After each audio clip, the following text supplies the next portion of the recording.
కాలచక్రం విశేష కార్యక్రమానికి స్వాగతం సుస్వాగతం ప్రియ వీక్షల.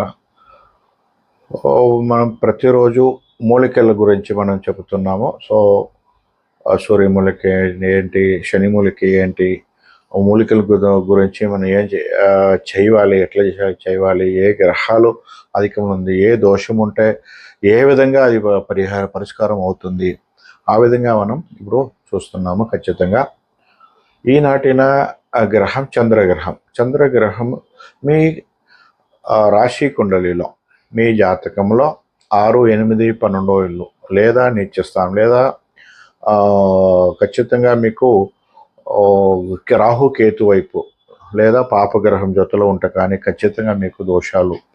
అదేవిధంగా మీకు నీచస్థానం ఉంటే కానీ మనోకారుడు చంద్రుడు మనసు చెడిపోయింది, ఏమో ఈ రోజు మనసు సరిలేదు, ఒక వారంగా మనసు సరిలేదు, భయంగా ఉంది, నాకు ఎలా చేయాలి, ఏం చేయాలి దోచదు. ఖచ్చితంగా అటువంటి సందర్భంగా మీరు చంద్రశాంతి చేయాలి. అదేవిధంగా రాశి నుంచి, లగ్నం నుంచి లేదు, రాశి కటక రాశి కానీ మీరు గుడ్డల వ్యాపారం కానీ, డైలీ ఫ్రెష్ కానీ, మీరు తరకారీ వ్యాపారం కానీ లేదా పండ్లు వ్యాపారం కానీ, ఎక్స్పోర్ట్ ఇంపోర్ట్ విదేశ ప్రయాణాల గురించి కానీ మీరు ఏమైనా ధైర్యంగా చేయాలంటే, మనసుతో ధైర్యంతో చెప్పి మనం చేయాలంటే ఖచ్చితంగా చంద్రుడు బాగుండాలి. అదేవిధంగా ఫ్యాషన్ డిజైనింగ్, మంచి బట్టలు మనం వేసుకోవాలి, మంచి వ్యాపారం జరగాలి. బట్టలు ఇప్పుడు ఏదైనా కానీ ఫ్యాషన్ డిజైన్ కానీ, బట్టలు కానీ, లేడీస్ సిల్క్ హౌస్ కానీ, ఇటువంటి సందర్భంగా మనం చంద్రుడు, పెర్ఫ్యూమ్ కానీ,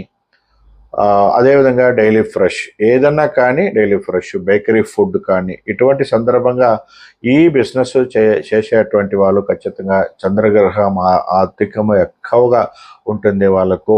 అదేవిధంగా లగ్నం నుంచి చంద్రుడు 6, 8, 12 ఇంట్లో ఉండేటప్పుడు జన్మించిన వాళ్ళు కానీ, మనోకరుడు చంద్రుడు నీచముగా ఉన్నప్పుడు కానీ, రాహుకేతు మధ్యంలో ఉంటే కానీ, పాపగ్రహాల మధ్యంలో ఉంటే కానీ, దుర్స్థానం ఉంటే కానీ మనోకరుడు చంద్రుడు ఖచ్చితంగా వాళ్ళకు ఆ సందర్భంగా 10 సంవత్సరాలు వాళ్ళకు ఇబ్బందులు ఉంటుంది.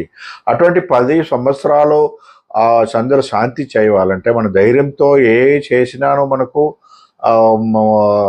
యోగం ఇవ్వాలి, మరియు మనం అనుభవించాలి, వ్యాపారం కుదరాలి, మనసు సరిగా ఉండాలి, ధైర్యంతో మనం చేయాలి. అటువంటి సందర్భంగా మీరు చంద్రమూలికే, వేప చెట్టు వేరు, తరువాత బోడిత వేరు, వేప చెట్టు వేరు, బోడిత వేరు, 2 సోమవారం లేదా పౌర్ణమి రోజు ఒక్కొక్క ఇంచు సేకరించి దాన్ని సిద్ధి చేసి తదిసంగ తుషారావం శీనోతారణ సంభవం